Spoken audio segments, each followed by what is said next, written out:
The Gloria Scott. By Arthur Conan Doyle. I have some papers here, said my friend Sherlock Holmes, as we sat one winter's night on either side of the fire, which I really think, Watson, that it would be worth your while to glance over. These are the documents in the extraordinary case of the Gloria Scott, and this is the message which struck Justice of the Peace Trevor dead with horror when he read it. He had picked from a drawer a little tarnished cylinder, and, undoing the tape, he handed me a short note scrawled upon a half-sheet of slate-gray paper. The supply of game for London is going steadily up, it ran. Headkeeper Hudson, we believe, has been now told to receive all orders for flypaper and for preservation of your hen pheasant's life. As I glanced up from reading this enigmatical message, I saw Holmes chuckling at the expression upon my face. "You look a little bewildered," said he. "I cannot see how such a message as this could inspire horror. It seems to me to be rather grotesque than otherwise." "Very likely. Yet the fact remains that the reader, who was a fine, robust old man, was knocked clean down by it as if it had been the butt end of a pistol." "You arouse my curiosity," said I. "But why did you say just now that there were very particular reasons why I should study this case?" "Because it was the first in which I was ever engaged." I had often endeavored to elicit from my companion what had first turned his mind in the direction of criminal research, but had never caught him before in a communicative humor.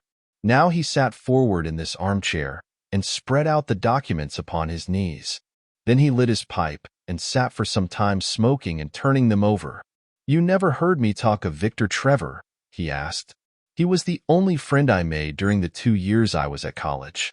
I was never a very sociable fellow, Watson, always rather fond of moping in my rooms and working out my own little methods of thought, so that I never mixed much with the men of my year.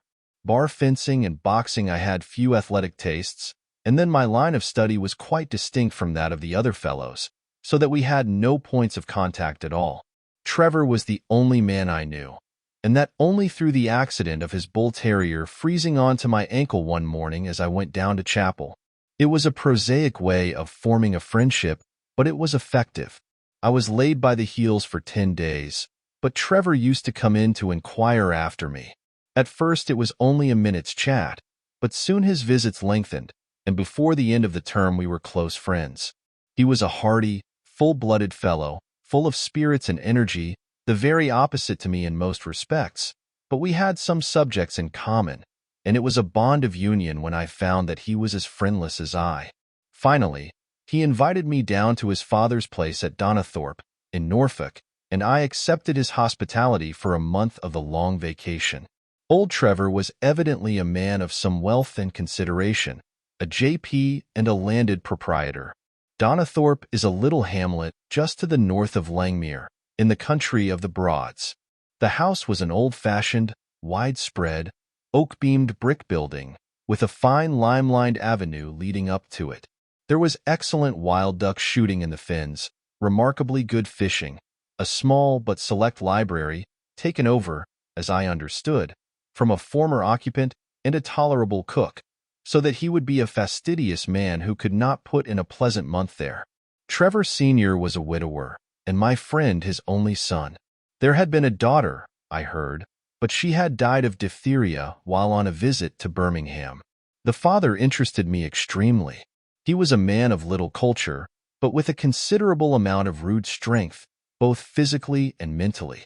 He knew hardly any books, but he had traveled far, had seen much of the world, and had remembered all that he had learned. In person he was a thick-set, burly man with a shock of grizzled hair, a brown, weather-beaten face, and blue eyes which were keen to the verge of fierceness. Yet he had a reputation for kindness and charity on the countryside, and was noted for the leniency of his sentences from the bench. One evening, shortly after my arrival, we were sitting over a glass of port after dinner, when young Trevor began to talk about those habits of observation and inference which I had already formed into a system, although I had not yet appreciated the part which they were to play in my life. The old man evidently thought that his son was exaggerating in his description of 1 or 2 trivial feats which I had performed. "Come now, Mr. Holmes," said he, laughing good-humoredly. I'm an excellent subject, if you can deduce anything from me. I fear there is not very much, I answered. I might suggest that you have gone about in fear of some personal attack within the last 12 months. The laugh faded from his lips, and he stared at me in great surprise. Well, that's true enough, said he. You know, Victor, turning to his son, when we broke up that poaching gang, they swore to knife us, and Sir Edward Hawley has actually been attacked. I've always been on my guard since then, though I have no idea how you know it. You have a very handsome stick, I answered. By the inscription I observed that you had not had it more than a year. But you have taken some pains to bore the head of it and pour melted lead into the hole, so as to make it a formidable weapon. I argued that you would not take such precautions unless you had some danger to fear. Anything else? He asked, smiling. You have boxed a good deal in your youth. Right again. How did you know it? Is my nose knocked a little out of the straight? No, said I. It is your ears. They have the peculiar flattening and thickening which marks the boxing man. Anything else? You have done a good deal of digging by your callosities. Made all my money at the gold fields. You have been in New Zealand. Right again. You have visited Japan. Quite true. And you have been most intimately associated with someone whose initials were J.A., and whom you afterwards were eager to entirely forget. Mr. Trevor stood slowly up, fixed his large blue eyes upon me with a strange wild stare, and then pitched forward, with his face among the nutshells which strewed the cloth, in a dead faint. You can imagine, Watson, how shocked both his son and I were. His attack did not last long, however, for when we undid his collar and sprinkled the water from one of the finger-glasses over his face, he gave a gasp or two and sat up. Ah, boys, said he, forcing a smile, I hope I haven't frightened you. Strong as I look, there is a weak place in my heart, and it does not take much to knock me over. I don't know how you manage this, Mr. Holmes, but it seems to me that all the detectives of fact and of fancy would be children in your hands. That's your line of life, sir, and you may take the word of a man who has seen something of the world. And that recommendation, with the exaggerated estimate of my ability with which he prefaced it, was, if you will believe me, Watson, the very first thing which ever made me feel that a profession might be made out of what had up to that time been the merest hobby. At the moment, however, I was too much concerned at the sudden illness of my host to think of anything else. I hope that I have said nothing to pain you, said I. Well, you certainly touched upon rather a tender point. Might I ask how you know, and how much you know? He spoke now in a half-jesting fashion, but a look of terror still lurked at the back of his eyes. It is simplicity itself, said I. When you bared your arm to draw that fish into the boat, I saw that J.A. had been tattooed in the bend of the elbow. The letters were still legible, but it was perfectly clear from their blurred appearance and from the staining of the skin round them that efforts had been made to obliterate them. It was obvious, then, that those initials had once been very familiar to you, and that you had afterwards wished to forget them. What an eye you have, he cried, with a sigh of relief. It is just as you say, but we won't talk of it. Of all ghosts, the ghosts of our old lovers are the worst. Come into the billiard room and have a quiet cigar. From that day, amid all his cordiality, there was always a touch of suspicion in Mr. Trevor's manner towards me. Even his son remarked it. You've given the governor such a turn, said he, that he'll never be sure again of what you know and what you don't know. He did not mean to show it, I am sure, but it was so strongly in his mind that it peeped out at every action. At last I became so convinced that I was causing him uneasiness that I drew my visit to a close. On the very day, however, before I left, an incident occurred which proved in the sequel to be of importance. We were sitting out upon the lawn on garden chairs, the three of us, basking in the sun and admiring the view across the Broads, when a maid came out to say that there was a man at the door who wanted to see Mr. Trevor. What is his name? Asked my host. He would not give any. What does he want, then? He says that you know him, and that he only wants a moment's conversation. Show him round here." An instant afterwards there appeared a little wizened fellow with a cringing manner and a shambling style of walking. He wore an open jacket, with a splotch of tar on the sleeve, a red and black check shirt, dungaree trousers, and heavy boots badly worn. His face was thin and brown and crafty, with a perpetual smile upon it, which showed an irregular line of yellow teeth, and his crinkled hands were half closed in a way that is distinctive of sailors. As he came slouching across the lawn, I heard Mr. Trevor make a sort of hiccuping noise in his throat, and jumping out of his chair, he ran into the house. He was back in a moment, and I smelt a strong reek of brandy as he passed me. "Well, my man," said he, "what can I do for you?" The sailor stood looking at him with puckered eyes, and with the same loose-lipped smile upon his face. "You don't know me?" he asked. "Why, dear me, it is surely Hudson," said Mr. Trevor in a tone of surprise. "Hudson it is, sir," said the seaman. "Why, it's 30 year and more since I saw you last.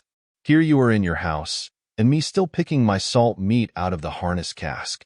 Tut, you will find that I have not forgotten old times," cried Mr. Trevor, and walking towards the sailor, he said something in a low voice. "Go into the kitchen," he continued out loud, "and you will get food and drink. I have no doubt that I shall find you a situation." "Thank you, sir," said the seaman, touching his forelock. "I'm just off a 2-yearer in an 8-knot tramp, short-handed at that, and I wants a rest. I thought I'd get it either with Mr. Beddoes or with you."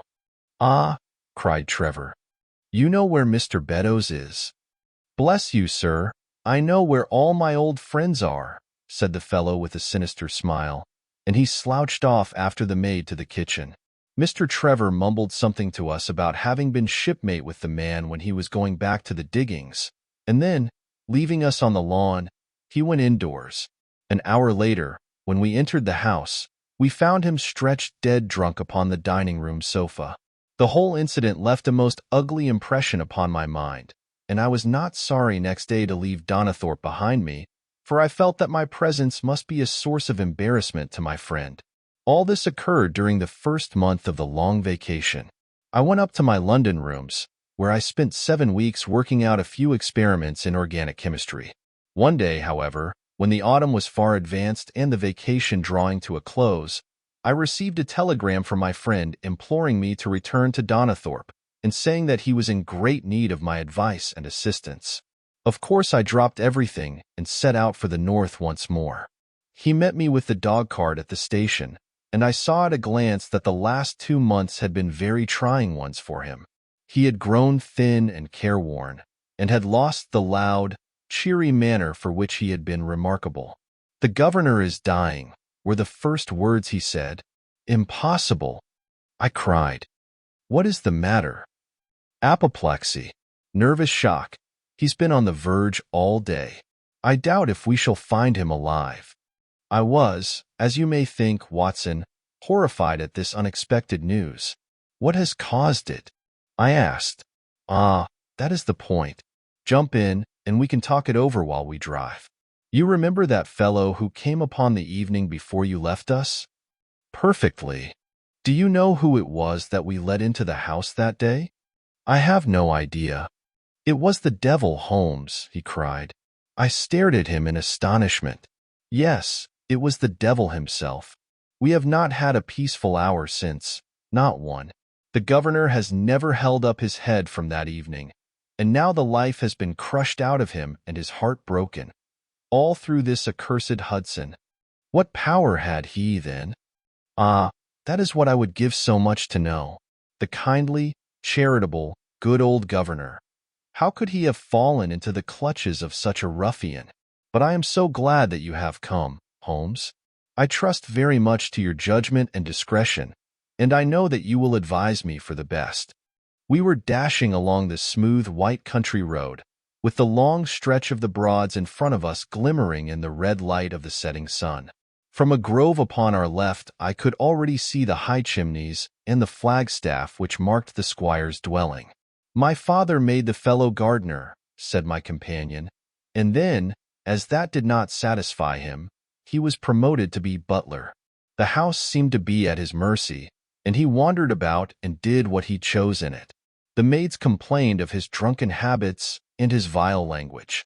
The dad raised their wages all round to recompense them for the annoyance. The fellow would take the boat and my father's best gun and treat himself to little shooting trips, and all this with such a sneering, leering, insolent face that I would have knocked him down 20 times over if he had been a man of my own age. I tell you, Holmes, I have had to keep a tight hold upon myself all this time, and now I am asking myself whether, if I had let myself go a little more, I might not have been a wiser man. Well, matters went from bad to worse with us, and this animal Hudson became more and more intrusive, until at last, on making some insolent reply to my father in my presence one day, I took him by the shoulders and turned him out of the room. He slunk away with a livid face and 2 venomous eyes which uttered more threats than his tongue could do. I don't know what passed between the poor dad and him after that, but the dad came to me next day and asked me whether I would mind apologizing to Hudson. I refused, as you can imagine, and asked my father how he could allow such a wretch to take such liberties with himself and his household. "Ah, my boy," said he, "it is all very well to talk, but you don't know how I am placed. But you shall know, Victor. I'll see that you shall know, come what may. You wouldn't believe harm of your poor old father, would you, lad?" He was very much moved, and shut himself up in the study all day, where I could see through the window that he was writing busily. That evening there came what seemed to me to be a grand release, for Hudson told us that he was going to leave us. He walked into the dining room as we sat after dinner and announced his intention in the thick voice of a half-drunken man.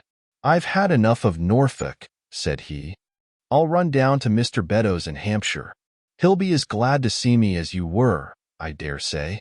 You're not going away in an unkind spirit, Hudson, I hope," said my father, with a tameness which made my blood boil.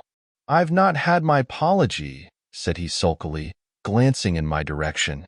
"Victor, you will acknowledge that you have used this worthy fellow rather roughly," said the dad, turning to me. "On the contrary, I think that we have both shown extraordinary patience towards him," I answered. "Oh, you do you?" he snarls. "Very good, mate. We'll see about that." He slouched out of the room, and half an hour afterwards left the house, leaving my father in a state of pitiable nervousness. Night after night I heard him pacing his room, and it was just as he was recovering his confidence that the blow did at last fall. "And how?" I asked eagerly. "In a most extraordinary fashion. A letter arrived for my father yesterday evening, bearing the Fordingbridge postmark. My father read it, clapped both his hands to his head, and began running round the room in little circles like a man who has been driven out of his senses. When I at last drew him down onto the sofa, his mouth and eyelids were all puckered on one side, and I saw that he had a stroke. Dr. Fordham came over at once. We put him to bed, but the paralysis has spread. He has shown no sign of returning consciousness, and I think that we shall hardly find him alive." "You horrify me, Trevor," I cried. "What then could have been in this letter to cause so dreadful a result?" "Nothing. There lies the inexplicable part of it. The message was absurd and trivial. Ah, my God, it is as I feared." As he spoke we came round the curve of the avenue, and saw in the fading light that every blind in the house had been drawn down. As we dashed up to the door, my friend's face convulsed with grief, a gentleman in black emerged from it. "When did it happen, doctor?" asked Trevor. "Almost immediately after you left." "Did he recover consciousness?" "For an instant before the end." "Any message for me?" "Only that the papers were in the back drawer of the Japanese cabinet." My friend ascended with the doctor to the chamber of death, while I remained in the study, turning the whole matter over and over in my head, and feeling as somber as ever I had done in my life. What was the past of this Trevor, pugilist, traveler, and gold digger, and how had he placed himself in the power of this acid-faced seaman? Why, too, should he faint at an allusion to the half-effaced initials upon his arm, and die of fright when he had a letter from Fordingbridge. Then I remembered that Fordingbridge was in Hampshire, and that this Mr. Beddoes, whom the seaman had gone to visit and presumably to blackmail, had also been mentioned as living in Hampshire. The letter, then, might either come from Hudson, the seaman, saying that he had betrayed the guilty secret which appeared to exist, or it might come from Beddoes, warning an old confederate that such a betrayal was imminent. So far it seemed clear enough. But then how could this letter be trivial and grotesque, as described by the Sun? He must have misread it. If so, it must have been one of those ingenious secret codes which mean one thing while they seem to mean another. I must see this letter. If there were a hidden meaning in it, I was confident that I could pluck it forth. For an hour I sat pondering over it in the gloom, until at last a weeping maid brought in a lamp, and close at her heels came my friend Trevor, pale but composed, with these very papers which lie upon my knee held in his grasp. He sat down opposite to me, drew the lamp to the edge of the table, and handed me a short note scribbled, as you see, upon a single sheet of gray paper. The supply of game for London is going steadily up, it ran. Headkeeper Hudson, we believe, has been now told to receive all orders for fly paper and for preservation of your hen pheasant's life. I dare say my face looked as bewildered as yours did just now when first I read this message. Then I reread it very carefully. It was evidently as I had thought, and some secret meaning must lie buried in this strange combination of words. Or could it be that there was a prearranged significance to such phrases as fly paper and hen pheasant? Such a meaning would be arbitrary and could not be deduced in any way. And yet I was loath to believe that this was the case, and the presence of the word Hudson seemed to show that the subject of the message was as I had guessed, and that it was from Beddoes rather than the sailor. I tried it backwards, but the combination life pheasant's hen was not encouraging. Then I tried alternate words, but neither the of for nor supply game London promised to throw any light upon it. And then in an instant the key of the riddle was in my hands, and I saw that every third word, beginning with the first, would give a message which might well drive old Trevor to despair. It was short and terse, the warning, as I now read it to my companion. The game is up. Hudson has told all. Fly for your life. Victor Trevor sank his face into his shaking hands. It must be that, I suppose, said he. This is worse than death, for it means disgrace as well. But what is the meaning of these headkeepers and hen pheasants? It means nothing to the message, but it might mean a good deal to us if we had no other means of discovering the sender. You see that he has begun by writing the game is, and so on. Afterwards he had, to fulfill the prearranged cipher, to fill in any two words in each space. He would naturally use the first words which came to his mind, and if there were so many which referred to sport among them, you may be tolerably sure that he is either an ardent shot or interested in breeding. Do you know anything of this Beddoes? Why, now that you mention it, said he, I remember that my poor father used to have an invitation from him to shoot over his preserves every autumn. Then it is undoubtedly from him that the note comes, said I. It only remains for us to find out what this secret was which the sailor Hudson seems to have held over the heads of these two wealthy and respected men. Alas, Holmes, I fear that it is one of sin and shame, cried my friend. But from you I shall have no secrets.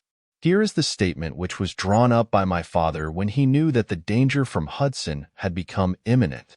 I found it in the Japanese cabinet, as he told the doctor. Take it and read it to me, for I have neither the strength nor the courage to do it myself. These are the very papers, Watson, which he handed to me, and I will read them to you, as I read them in the old study that night to him. They are endorsed outside, as you see, some particulars of the voyage of the bark Gloria Scott, from her leaving Falmouth on the October 8, 1855, to her destruction in lat. 15 degrees 20 minutes, W. long. 25 degrees 14 minutes on November 6th. It is in the form of a letter and runs in this way. My dear, dear son, now that approaching disgrace begins to darken the closing years of my life, I can write with all truth and honesty that it is not the terror of the law, it is not the loss of my position in the county, nor is it my fall in the eyes of all who have known me, which cuts me to the heart, but it is the thought that you should come to blush for me. You who love me and who have seldom, I hope, had reason to do other than respect me. But if the blow falls which is forever hanging over me, then I should wish you to read this, that you may know straight from me how far I have been to blame.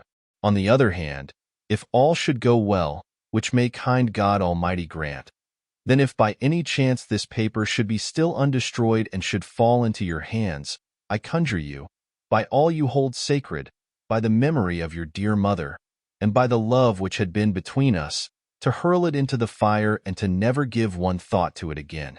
If then your eye goes on to read this line, I know that I shall already have been exposed and dragged from my home, or as is more likely, for you know that my heart is weak, by lying with my tongue sealed forever in death.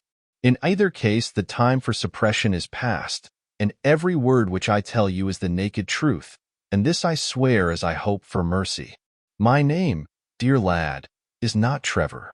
I was James Armitage in my younger days, and you can understand now the shock that it was to me a few weeks ago when your college friend addressed me in words which seemed to imply that he had surmised my secret.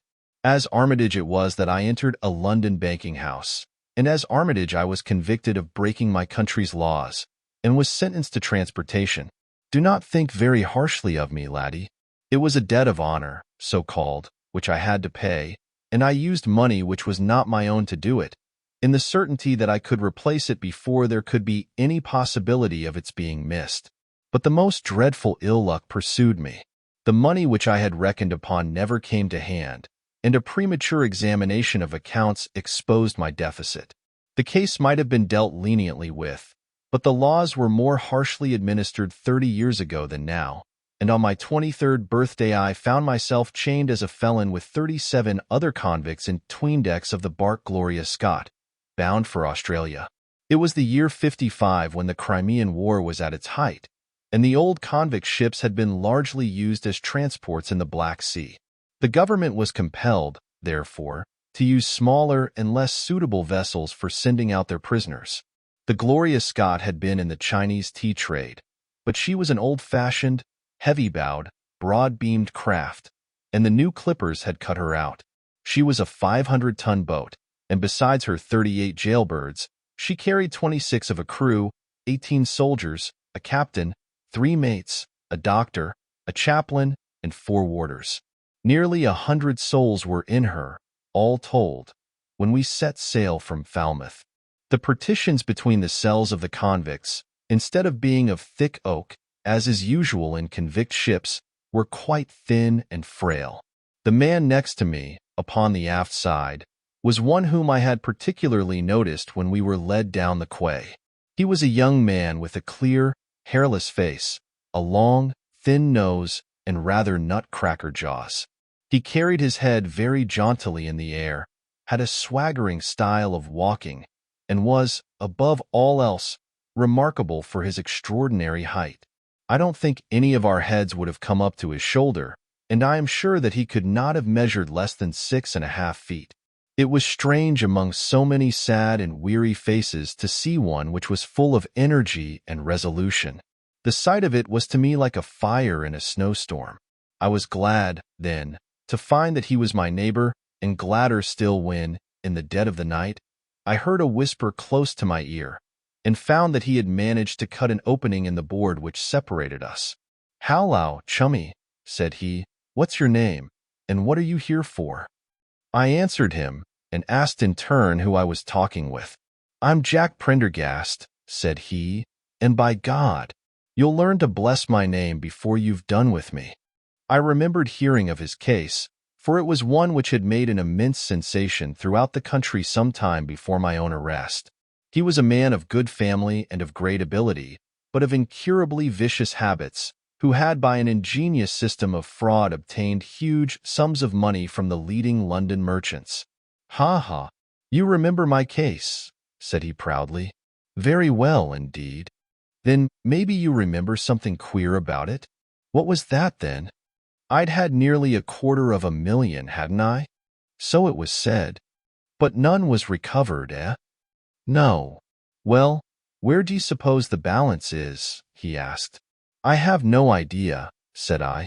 Right between my finger and thumb, he cried.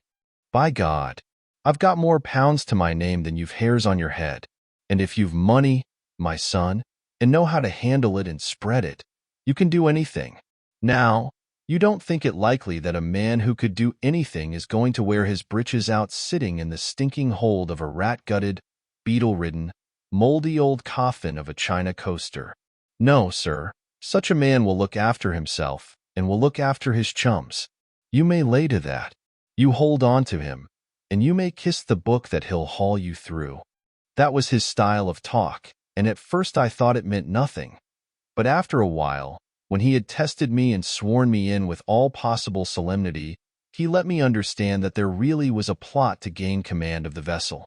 A dozen of the prisoners had hatched it before they came aboard. Prendergast was the leader, and his money was the motive power. I'd a partner, said he, a rare good man, as true as a stock to a barrel. He's got the dibs, he has, and where do you think he is at this moment? Why, he's the chaplain of this ship, the chaplain, no less. He came aboard with a black coat, and his papers right, and money enough in his box to buy the thing right up from keel to main truck. The crew are his, body and soul. He could buy 'em at so much a gross with a cash discount, and he did it before ever they signed on. He's got 2 of the warders and Mercer, the second mate, and he'd get the captain himself, if he thought him worth it. What are we to do, then? I asked. What do you think? Said he. We'll make the coats of some of these soldiers redder than ever the tailor did. But they are armed, said I. And so shall we be, my boy. There's a brace of pistols for every mother's son of us, and if we can't carry this ship, with the crew at our back, it's time we were all sent to a young Mrs. boarding school. You speak to your mate upon the left tonight, and see if he is to be trusted. I did so, and found my other neighbor to be a young fellow in much the same position as myself, whose crime had been forgery. His name was Evans, but he afterwards changed it, like myself, and he is now a rich and prosperous man in the south of England.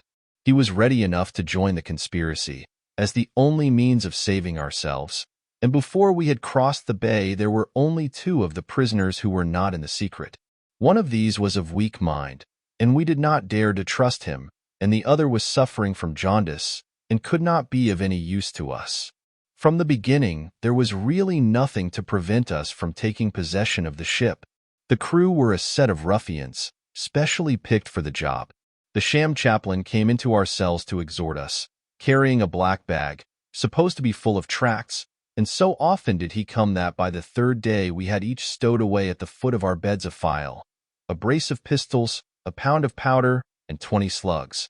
2 of the warders were agents of Prendergast, and the second mate was his right-hand man.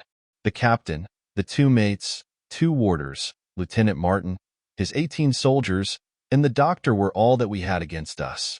Yet, safe as it was, we determined to neglect no precaution, and to make our attack suddenly by night. It came, however, more quickly than we expected, and in this way.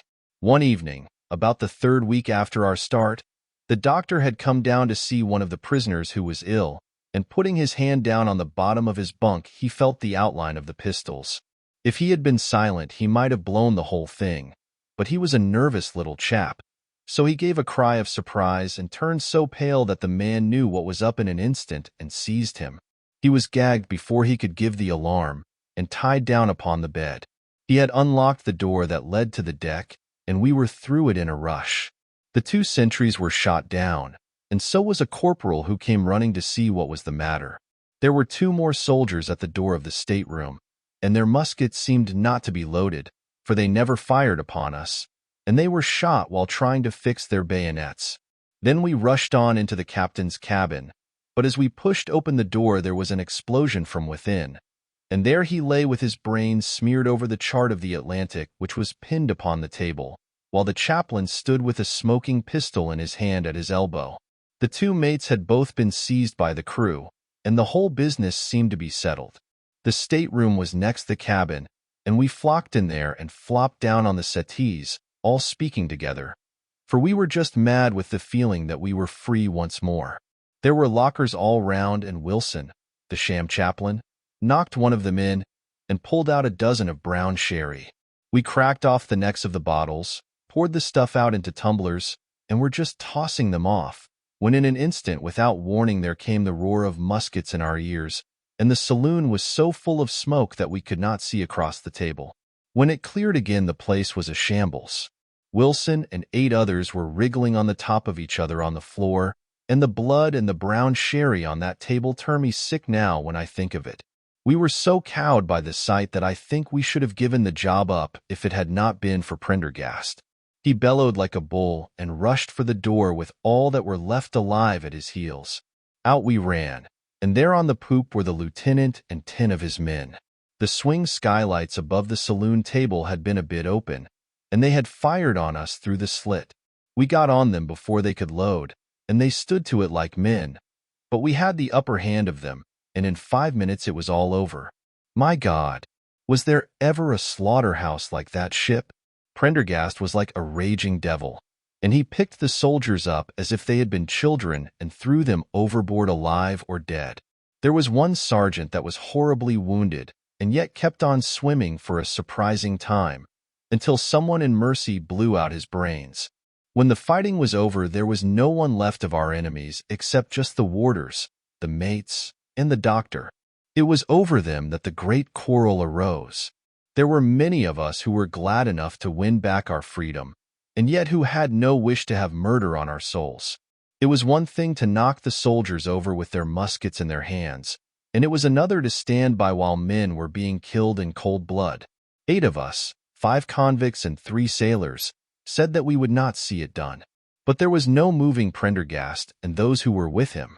Our only chance of safety lay in making a clean job of it, said he, and he would not leave a tongue with power to wag in a witness box. It nearly came to our sharing the fate of the prisoners, but at last he said that if we wished we might take a boat and go. We jumped at the offer, for we were already sick of these bloodthirsty doings, and we saw that there would be worse before it was done. We were given a suit of sailors' togs each, a barrel of water, 2 casks, one of junk and one of biscuits, and a compass. Prendergast threw us over a chart, told us that we were shipwrecked mariners whose ship had foundered in lat. 15 degrees north, and long 25 degrees west, and then cut the painter and let us go. And now I come to the most surprising part of my story, my dear son.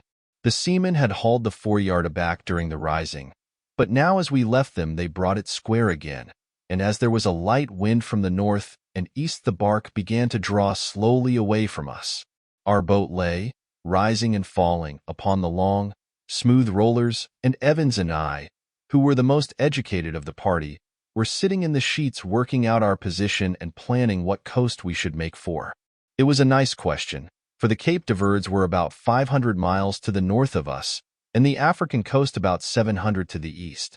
On the whole, as the wind was coming round to the north, we thought that Sierra Leone might be best, and turned our head in that direction, the bark being at that time nearly hull down on our starboard quarter. Suddenly, as we looked at her, we saw a dense black cloud of smoke shoot up from her, which hung like a monstrous tree upon the sky line. A few seconds later, a roar like thunder burst upon our ears, and as the smoke thinned away, there was no sign left of the Gloria Scott. In an instant, we swept the boat's head round again, and pulled with all our strength for the place where the haze still trailing over the water marked the scene of this catastrophe. It was a long hour before we reached it, and at first we feared that we had come too late to save anyone. A splintered boat and a number of crates and fragments of spars rising and falling on the waves showed us where the vessel had foundered. But there was no sign of life, and we had turned away in despair when we heard a cry for help and saw at some distance a piece of wreckage with a man lying stretched across it. When we pulled him aboard the boat, he proved to be a young seaman of the name of Hudson, who was so burned and exhausted that he could give us no account of what had happened until the following morning. It seemed that after we had left, Prendergast and his gang had proceeded to put to death the 5 remaining prisoners. The 2 warders had been shot and thrown overboard, and so also had the third mate. Prendergast then descended into the 'tweendecks, and with his own hands cut the throat of the unfortunate surgeon. There only remained the first mate, who was a bold and active man. When he saw the convict approaching him with the bloody knife in his hand, he kicked off his bonds, which he had somehow contrived to loosen, and rushing down the deck he plunged into the afterhold. A dozen convicts, who descended with their pistols in search of him, found him with a matchbox in his hand seated beside an open powder barrel, which was one of 100 carried on board, and swearing that he would blow all hands up if he were in any way molested. An instant later the explosion occurred, though Hudson thought it was caused by the misdirected bullet of one of the convicts rather than the mate's match. Be the cause what it may, it was the end of the Gloria Scott and of the rabble who held command of her. Such, in a few words, my dear boy, is the history of this terrible business in which I was involved.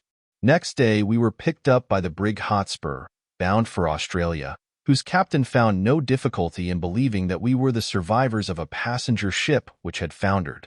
The transport ship Gloria Scott was set down by the Admiralty as being lost at sea, and no word has ever leaked out as to her true fate.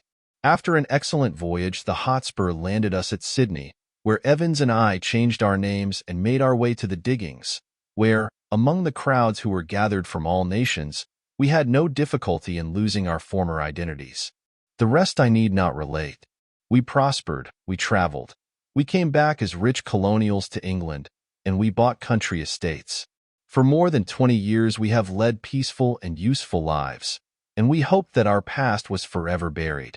Imagine, then, my feelings when in the seaman who came to us I recognized instantly the man who had been picked off the wreck. He had tracked us down somehow, and had set himself to live upon our fears. You will understand now how it was that I strove to keep the peace with him, and you will in some measure sympathize with me in the fears which fill me, now that he is gone from me to his other victim with threats upon his tongue. Underneath is written in a hand so shaky as to be hardly legible, Beddoes writes in cipher to say H has told all. Sweet Lord, have mercy on our souls. That was the narrative which I read that night to young Trevor, and I think, Watson, that under the circumstances it was a dramatic one. The good fellow was heartbroken at it, and went out to the Terrai tea planting, where I hear that he is doing well. As to the sailor and Beddoes, neither of them was ever heard of again after that day on which the letter of warning was written. They both disappeared utterly and completely. No complaint had been lodged with the police, so that Beddoes had mistaken a threat for a deed. Hudson had been seen lurking about, and it was believed by the police that he had done away with Beddoes and had fled. For myself, I believe that the truth was exactly the opposite. I think that it is most probable that Beddoes, pushed to desperation and believing himself to have been already betrayed, had revenged himself upon Hudson, and had fled from the country with as much money as he could lay his hands on. Those are the facts of the case, Doctor, and if they are of any use to your collection, I am sure that they are very heartily at your service.